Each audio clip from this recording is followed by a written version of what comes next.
Next design అండి, అసలు ఎంత బాగుంది కదా. ఫస్ట్ దుపట్టా చూసేద్దాము.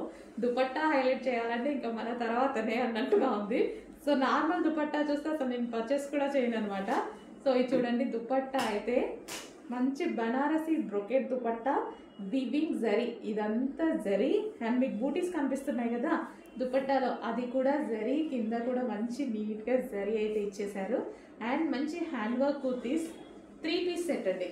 ఎంత గ్రాండ్గా ఉంది చూసారా, చాలా గ్రాండ్గా కనిపిస్తుంది. దుపట్టా కూడా ఇంత గ్రాండ్గా కనిపిస్తుంది. వావ్, సూపర్ గ్రాండ్గా ఉందన్నమాట. అండ్ యోక్ పార్ట్ వచ్చేసి మనకి హ్యాండ్ మేడ్ మగ్గ వర్క్తో హైలైట్ చేశారు. సో ఈ విధంగా స్కాలఫ్ తోటి చాలా వీ షేప్ నెక్తో చాలా నీట్గా ఉందన్నమాట. Complete 3 piece set, 3 piece set, top with dupatta. దీనికి వచ్చి బాటమ్ చూద్దాము, బాటమ్ పార్ట్. సో ఇది వచ్చేసి బాటమ్ పార్ట్, మస్లిన్ పట్టు సిల్క్లో చాలా సూపర్గా ఉన్న ఐటమ్.